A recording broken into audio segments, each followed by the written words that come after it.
நேர் நேரம் சொல்லணும் நேர் நேரம் சொல்லிடுமா?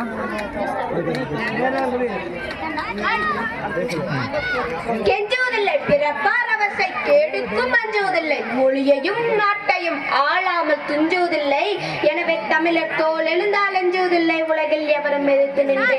அனைவருக்கும் வணக்கம்.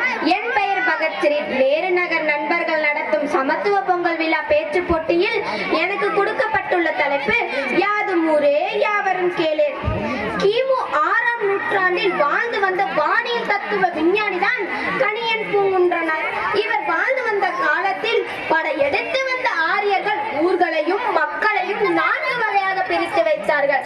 இதை கண்டு சினம் கொண்டு அவர் சூழலித்த வார்த்தை தான் யாதும் ஊரே யாவரும் கேளு. மேலத்தெருவும் கீழத்தெருவும் ஒன்றுதான், பண்ணையாரும் பாமரனும் ஒன்றுதான் என்று கூறும் சாட்டையடி வார்த்தை தான் யாதும் ஊரே யாரும் கேளு.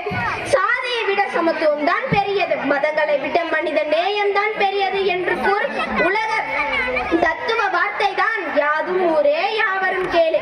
ஆண் பாலும் பெண் பாலும் 3ஆம் பாலும் அனைவருமே சமம்தான். கல்வியும் கோயிலும் அரசியல் அதிகாரமும் அனைவருக்குமே சமம்தான் என்று கூறும் பொதுவுடைமை கோட்பாடுதான் யாதும் ஊரே யாவரும் கேளு. இந்த உலகம் கொதிக்கும் தீப்பிழம்பாக ஒரு காலத்தில் இருந்தது. அதற்பின் உயிரற்ற பொருட்கள் உருவானன. உயிரற்ற பொருட்களிலிருந்து உயிர் பொருட்கள் உருவானன. உயிர் பொருட்களின் பரிமாண வளர்ச்சியால் மனிதன் தோன்றினான்.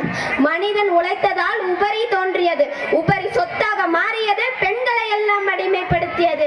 அந்தஸ்து இல்லாத ஆணையும் அடிமைப்படுத்தியது. இந்த சமூகம் வர்க்கங்களாக பிளவுபட்டு போய்விட்டன. இந்த சமூகத்தை ஒன்றோடு ஒன்றிணைக்க தத்துவ விஞ்ஞானிகளும் அறிஞர்களும் அரும்பாடுபட்டார்கள். அப்பாடுபட்ட கணியன் பூங்குன்றனாரும் கூறினார், பெரியோரை வியத்தலும் இளமே, சிறியோரை இகத்தல் அதிலும் இளமே. அதாவது பிறப்பால் ஒரு மனிதன் உயர்ந்தவன் என்று கூறுவது தவறு, அதே பிறப்பால் ஒரு மனிதன் தாழ்ந்தவன் என்று கூறுவது அதை விட தவறு என்று கூறினார். மனித வர்க்கத்தை ஒன்றோடு ஒன்றிணைக்க அவர் முழங்கிய முழக்கமே யாதும் ஊரே யாவரும் கேளு.